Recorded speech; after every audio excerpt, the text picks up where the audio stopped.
Okay, let's, I know some people had to go, and we'll get started. Okay. All right. Thanks for being here.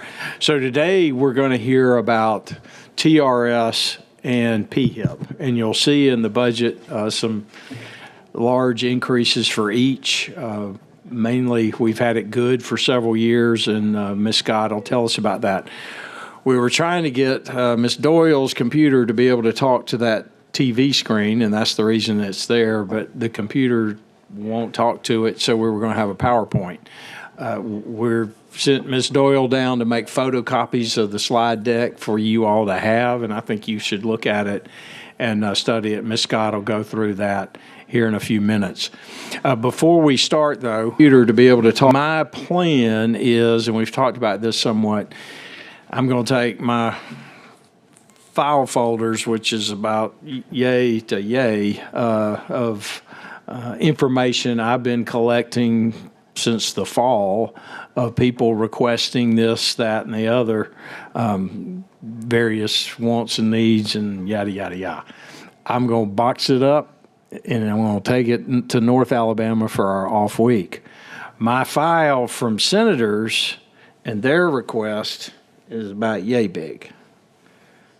And well, you know, if I don't, that's my go-to when I start the process.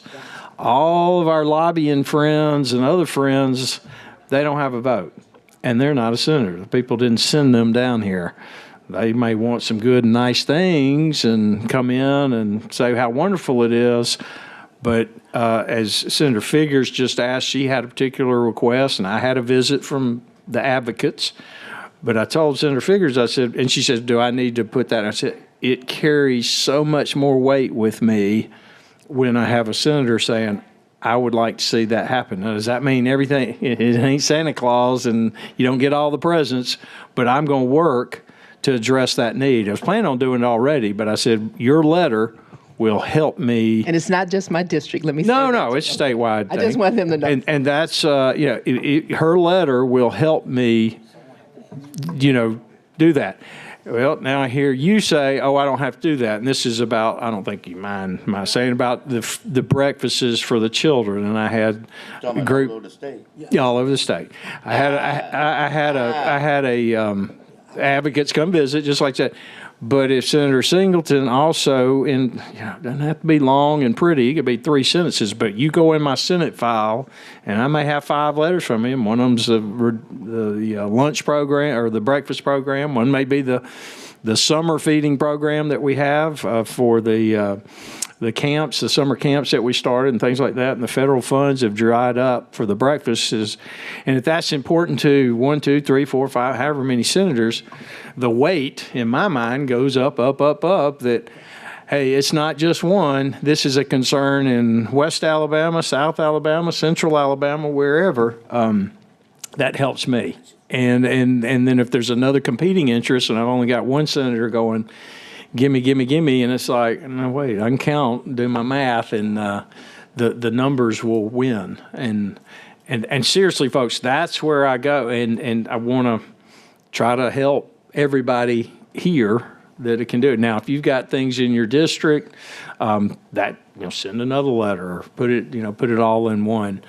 But I need to hear from you, and I'm going to start working on it Saturday. Well, I've already been working on it, but this gets into, all right, well, this goes out, this comes in, and whatever. So I want y'all to just let me know. If you don't have any, hey, that's fine. But don't come running to me the end of March saying, I want this, you didn't put this in the butt. Well, did you tell me? And I'm going to have those letters. And I'll say, I didn't see one. There's not one here. And for the advocates listening or here, there are not many today, if you came and saw me and like, oh, this technology going to be great for the school kids, it goes, I've told them, it goes a lot farther if you've got a senator who's advocating for it or a group of them, or that's important to them, as opposed to just our friends that walk in the halls. Any questions about that? All right, Ms. Scott, now if you will come forward, and folks, we will have the slide deck presented to you, and I apologize that the computer didn't talk and we didn't have the copies. Well, I had the copies printed out on my desk and did not grab them and bring them. So sorry, that is on me. There's probably a stack this tall. You might have slipped a disc bringing them. So I guess you can just start slowly walking through it, and in the interest of time, because my goal is to be done by 10:30, and so that gives us 20 minutes. So thank you, Ms. Scott, for being here. Thank you. And the slide deck that you're going to get is going to have a lot more information than what I'm going to talk about. And we try to set up our presentations to where you can go back through and read through and get a lot more information. So I'm just going to hit the high points. But so what I'm going to talk about today is about the TRS funded ratio, the employer rate. I'm going to talk a little bit about retiree COLAs, and then talk about PHEP, the Teachers Health Insurance Program. And so, we spend a lot of time with Senator Orr talking through and updating him on TRS. And, we have a chart that shows the funded ratio of TRS and where it was in 2000 versus where it is now. And it has declined. And we track the reasons why and chart those. And, we've spent a lot of time talking about that over the years, but we have had a recent decline in the last valuation that I really want to spend some time talking about, because the funded ratio has gone down, but we're not in, really, really concerned alert mode, because a lot of the reasons is some of the conservative policy changes that the board has made that is going to set the retirement systems on the right. May I stop you right there, Ms. Scott? Excuse me.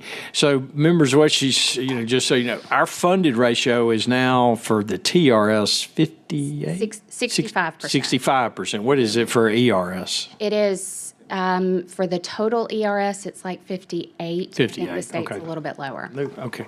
So I heard, what does that really mean? So that means for every dollar that we owe our retirees, we only have in cash or equivalents or equities or whatever, 65 cents.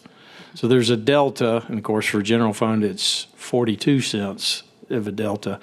They've got 58 cents in pocket and will owe 42 cents. Where's that going to come from? Well, if the market returns are good or whatever, but that's something, we as a state, Illinois, they skipped some payments to the pension fund and just got in the ditch. And there are several states like that. When we had the Great Recession, you remember how bad that was. What she's also saying is the board used to have several years ago the annual rate of return of 8%. So every year, all the actuarial tables were saying, we're going to hit 8%. Of course, some years are going to be 6, some years are going to be 12. It's just going to go up and down. But it was targeted to be 8%. What the RSA board or TRS board has been doing is saying, that's unrealistic. We can't, that's just not unreal. That's just unrealistic. And so they've reduced it to 7.45% annual expected return, and that's what gets factored in. And so when you reduce that anticipated return, what's that mean? Your cash demand, or you're going to have to have more cash, or we're going to have to pay more cash, and the plan participants are going to have to pay more of their paycheck to kind of make up some of this, because we're not factoring in this growth that we used to factor in. So and it costs billions. I mean, just a few basis points can move millions and millions. So what we've done is fiscally prudent, but it doesn't look good on paper. Yes, Senator. So, Mr. Chairman, that answers my question about what can we do about bringing in the retired educators for a COLA. Oh, she's going to talk about that. That's part of this presentation. So, thank you. All right, now we got the paper, Miss Scott. You can rock and roll, but this is the funded ratios on page 1, and that's where we started. And she'll talk about how these COLAs in the years past, when Senator Figures, you were here, Senator Smitham was here, y'all gave away all this money, but you didn't pay for them. And so, Miss Scott, you're good-hearted.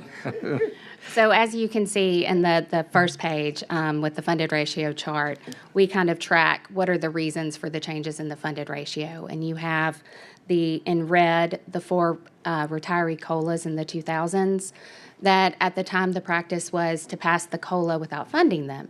And so it was added to our liability. So that helped drive down the funded ratio. There was also obviously the two big market recessions, 2001 and 2, and then the Great Recession of 08, 09. And that we took a big hit. We then in later years, the boards, every 5 years, they examine our actuarial assumptions to adjust, are we assuming the right things?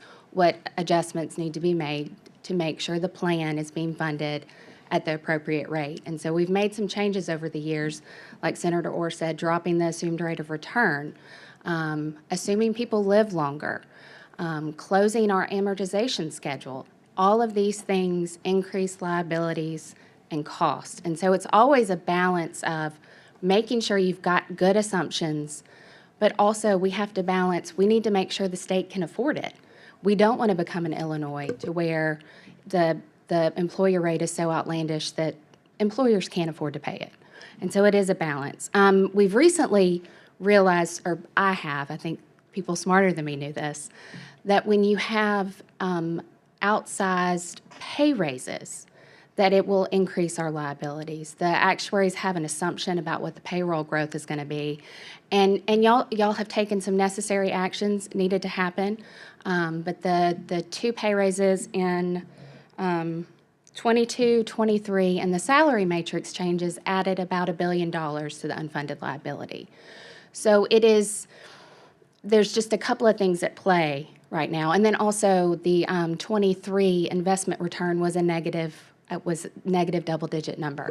Ms. Scott, let me keep interrupting. So, members, if you look at the page 3 there, the blue COLAs at the top, those are raises. That's more money we've given. The little bubbles on the top of the green graph, those are raises that we passed on to the educators. And so once you referred to there on the far right, the matrix change. We had a lot of teachers in the middle years in the upper years that they'd maybe get 1% every 3 years, I think it was, growth, whereas state employees get 2.5% step raises, and usually they get 2 step raises, and they're moving along. And unless we give the COLA to the teachers, or the raise, just the raise in salary, they're flatline, more or less. And the matrix was it just didn't give much at all, 1%. It still didn't give much at all.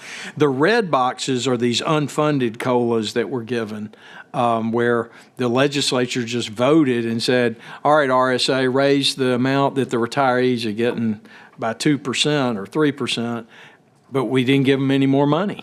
And so that caused us to kind of spiral downward in our funded ratio. I'm sorry to keep interrupting. I just want to make sure we're all clear. And I think we're on a good path. We've made some of the hard adjustments in the actuarial assumptions with lowering the rate, assuming people live longer, closing the amortization schedule.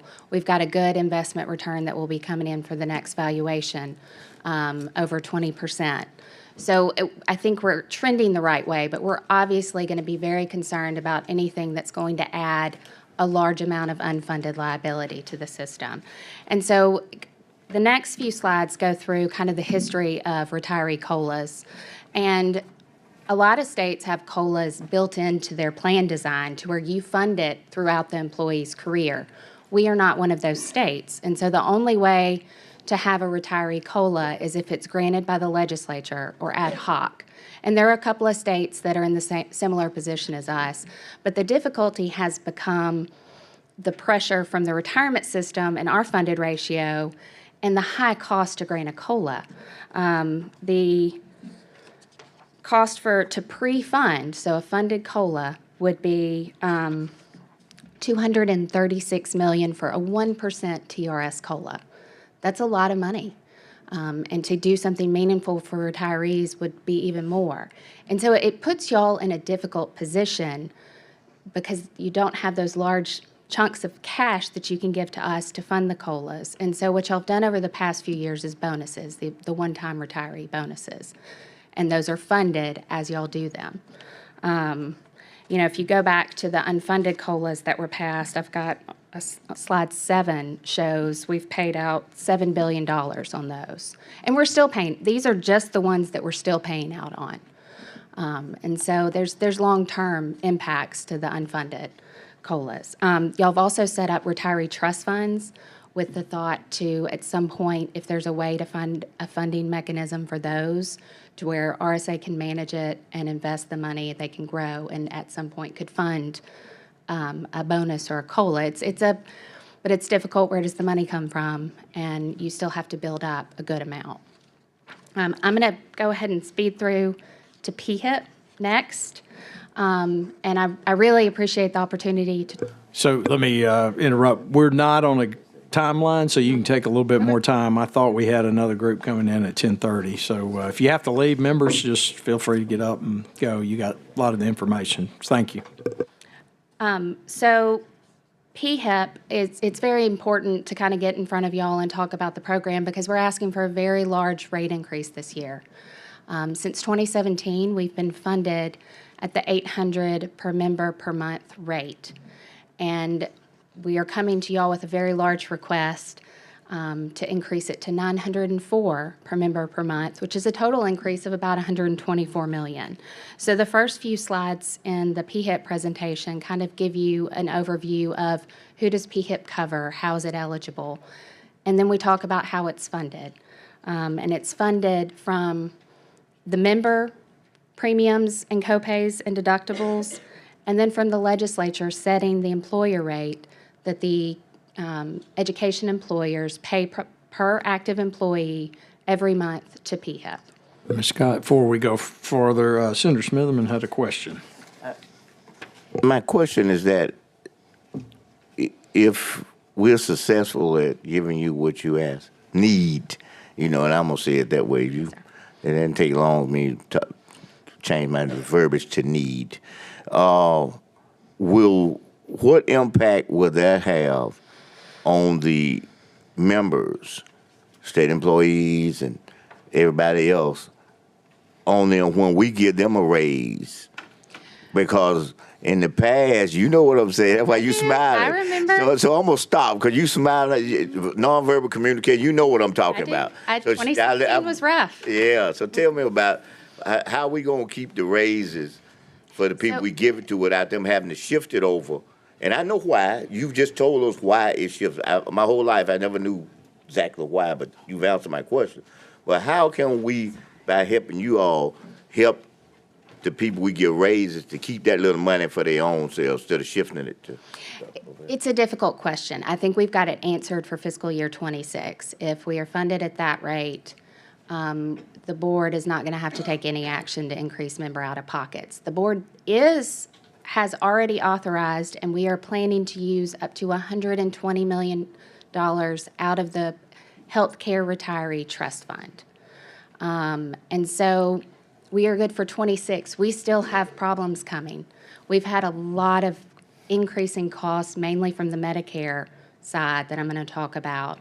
And I don't know if we have that figured out. We've got to keep working. We're going to do our best on our side to do what we can to manage costs, and then to sit down with y'all to work through how do we get there.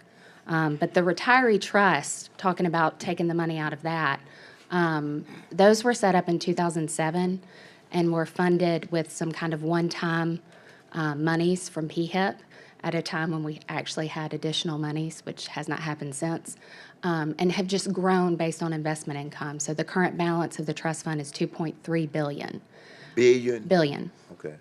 And by law, they were set up to offset the liabilities that were going on employers' books for retiree health care.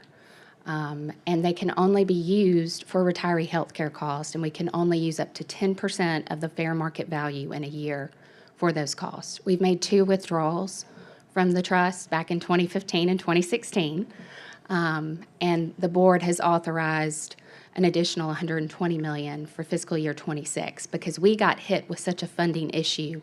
We didn't think it was the time to come and ask for $244 million all at once.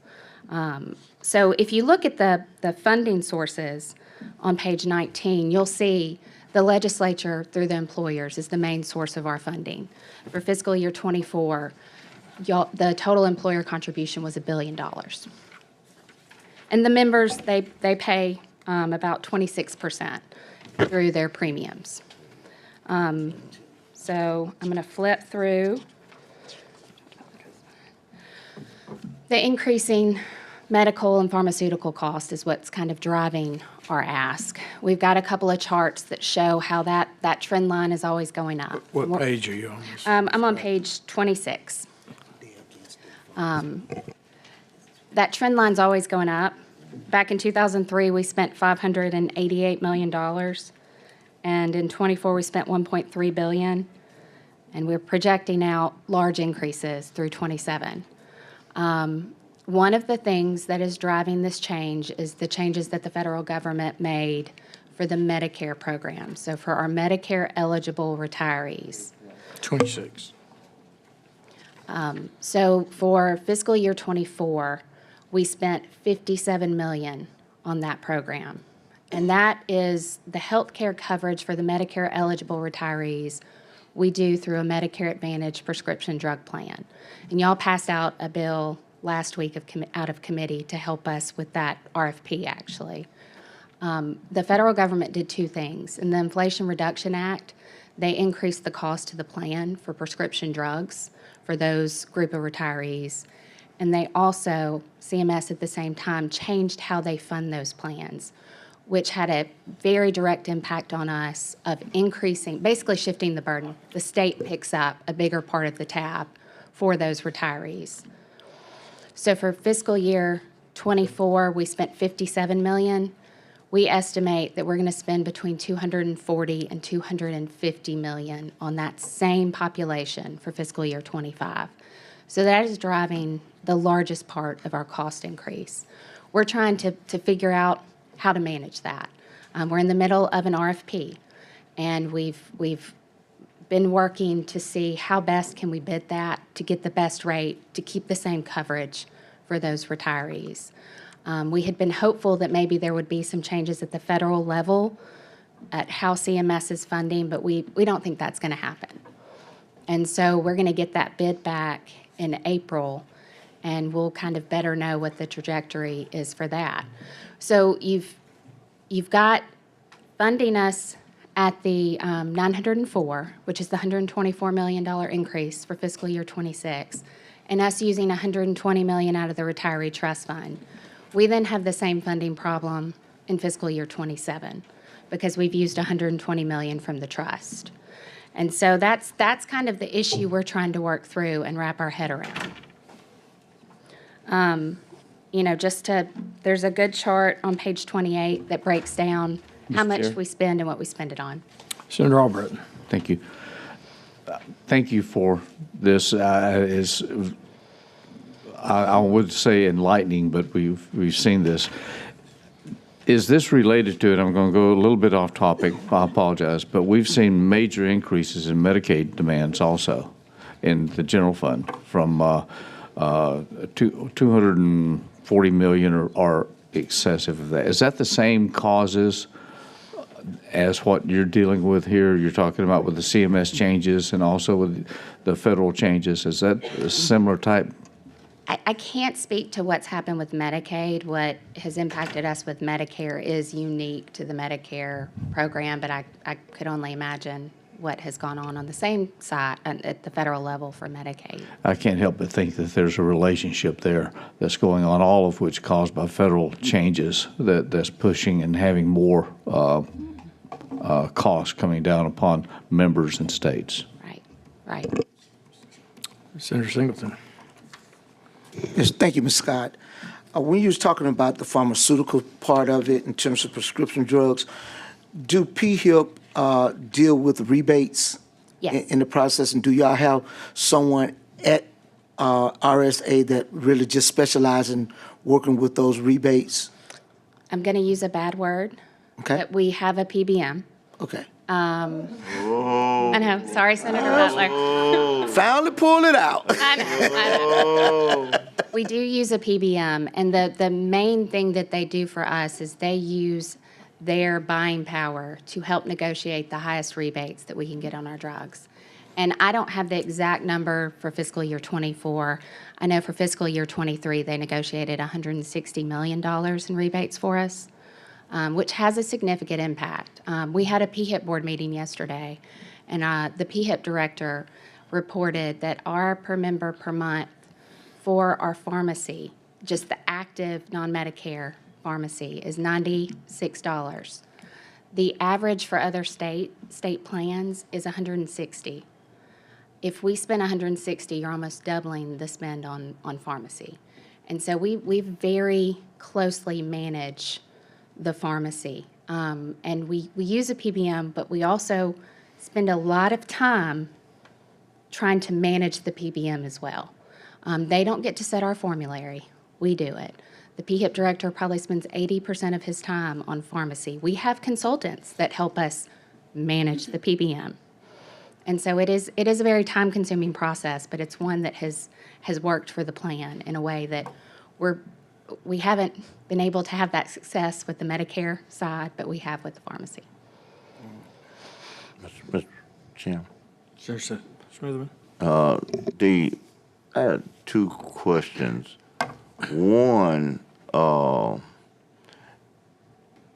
heard you say about the amount of the discounts, but are they giving you all the discounts? Are they Yes, keeping sir. a little bit on the side for themselves? I know you negotiating whatever, and personally, if that is our, what you call them, PBM. PBM,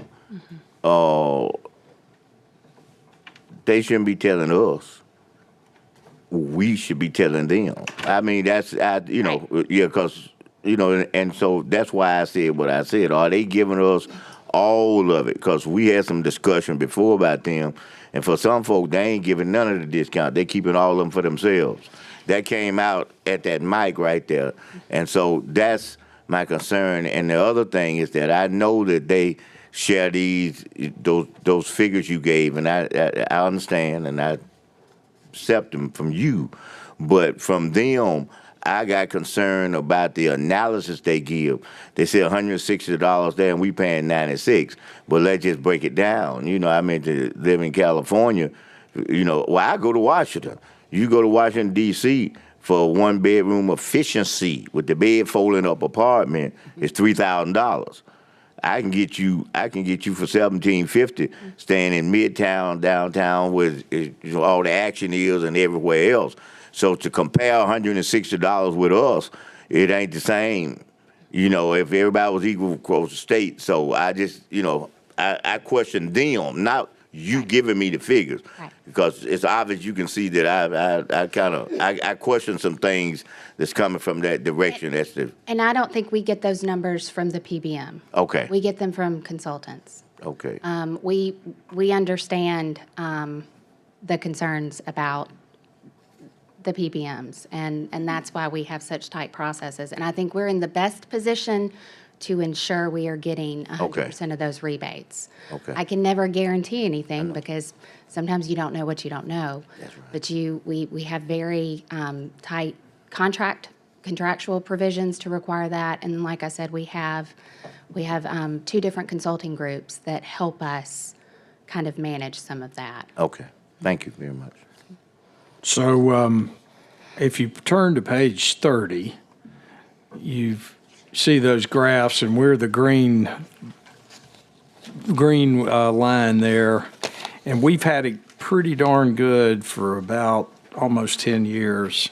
You see that green line just steadily going up, but it's really slow as far as the amount the state have been putting in, the employer. And the $125 million jump is a substantial jump for us to consume, and that's one reason I thought it was important for Ms. Scott to be here. So we're not paying for sins. Nobody did anything wrong. We just we got lucky for a whole period there. Now we're back to a sharper incline as far as the amount the employer's going to have to pay, and that's you'll see that certainly in the budget. And then on the retirement side, the TRS, she said, we've changed some things. We had a bad year in 2022. That's now in play. As far as the 5-year period that we look at, and the people are living longer, the actuarials say, that you're just going to have to pony up more to each year as the employer, just because of factors that somewhat outside of our control. Is that a fair assessment, more or less? Yes, sir. Any other questions? Don't want to keep you here, but appreciate your coming. It's good for you all to know, because you are going to get asked. And for the retirees who desire a COLA, you saw the figure to do it right and do it fiscally responsible, $238 million, $230 plus million for a 1% COLA. And of course, if you're going to be meaningful, you need several percents, and that's just on the TRS side. Of course, ERS would be more money.